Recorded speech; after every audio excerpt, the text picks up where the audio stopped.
Encountering heroes and villains with similar names or similar styles is something that all comic book fans have learned to accept over the years. With so many minds dreaming up so many different things, I mean, doppelgangers are bound to crop up. In fact, even some repeat names across publishers exist. But rarely, and maybe even just this once, is the same name given to two completely separate characters existing in the same universe at the same time. You see, Doctor Strange was Doctor Strange before Stephen Strange was Doctor Strange. And today we're going to dig into exactly how that all even happened, as well as share a handful of other interesting facts about the most prominent Sorcerer Supreme. Steve Ditko's Doctor Strange was first introduced to comic book readers in July of 1963, sharing issue number 110 of Strange Tales with everyone's favorite flying fireball, the Human Torch. For ages, Ditko molded this new character and eventually approached Stan Lee with a penciled 5-page story. Stan liked it and decided he'd be included in Marvel's Strange Tales series, the intention being to inject some mysticism and a fresh flavor into the Marvel Comics franchise. Scott actually goes over this and Strange's origin a bit more in this Comic Misconceptions video, but for us, we're gonna get back to the names. Doctor Strange's strangely simple name origin was mentioned by Ditko in a series of essays entitled The Avenging Mind. My character wound up being named Doctor Strange because he would appear in Strange Tales. I guess that works.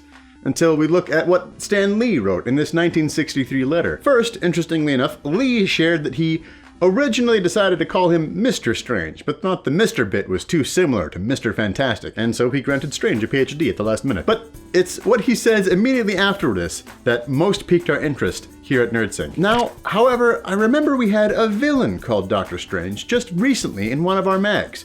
Hope it won't be too confusing. Yeah, not only was there already a Dr. Hugo Strange in DC's Rogues Gallery at the time, but there was also another Marvel character by the same name published just 2 months prior. Who could this be? Well, none other than the most evil villain in history, of course.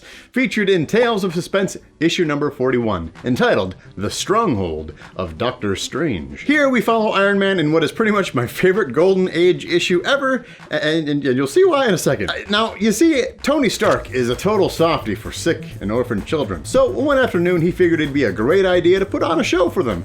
And what did he do? Well, just juggled some cars and caught cannonballs fired from a few feet away. Whatevs. In the meantime, the diabolical Doctor Strange is locked away in a maximum security prison, working in a radio repair lab, putting complicated electronics in the hands of a mastermind.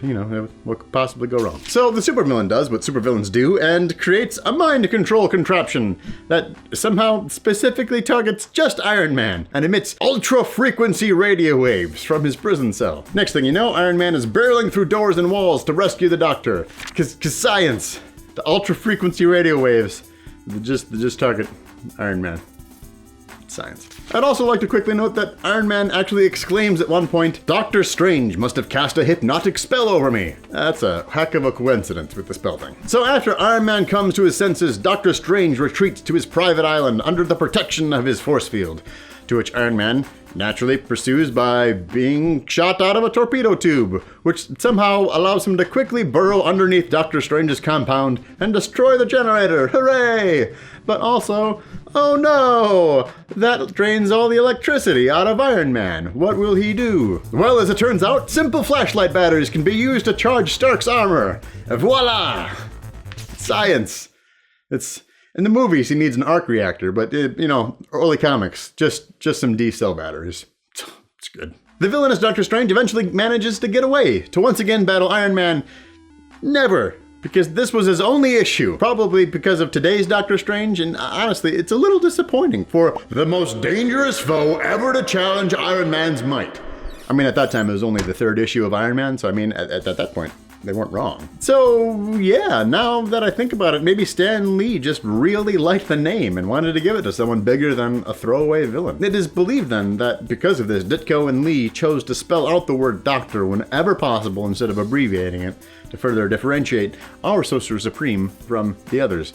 Though it maybe didn't happen as often as it probably could have. Skip ahead 6 months and Doctor Strange had become popular enough to warrant further publication. So Ditko fleshed out his origin story in Strange Tales issue number 115 and officially named him Stephen Strange. It is also broadly accepted that the famous horror film star Vincent Price was a major influence for Stephen's evolving appearance. So much so that Vincent became Strange's official middle name as a tribute to him. And this new and unique unique style quickly vaulted the Sorcerer Supreme to icon status among the hippie generation and earned Ditko the distinct honor of being named unquestioned innovator of the occult illustration. We could have talked about a million other things and made this video like 5 hours long, but we just can't. That's too long. So instead, because there was just too many cool things, I'm just gonna throw out a quick lightning round of some other fun, strange factoids before sending you off. First, did you know that the address of the Sanctum Sanctorum is actually a real place in New York City? 177A Bleecker Street is a nod to the apartment shared by Roy Thomas and Gary Friedrich in the 1960s. Also, the orb has been accidentally called the Eye on at least one occasion. In Strange Tales issue number 128, Dr. Strange rushes to the orb to scry the location of a missing disciple, exclaiming, "The all-seeing eye of Agamotto shall reveal his presence to me," and then panics when the eye doesn't show him where the disciple is. I mean, no kidding, man. You're calling a relic by another relic's name. They don't like that. They get jealous. Now, about the word Agamotto. It turns out that when said in Greek, it sounds incredibly similar to a particularly strong expletive phrase. Apparently, just making them up, as Lee did for all of the Doctor Strange names, can have some unforeseen consequences. And finally, if you pay close attention, you'll notice that Strange actually premiered with a blue, non-levitating cloak and a mostly uninteresting enchanted amulet before earning the red Cloak of Levitation and the Eye of Agamotto some issues later. This was in part a result of a stylistic miscommunication between Lee and Ditko, which we actually planned to talk about at length in today's video, but unfortunately had to cut it during development.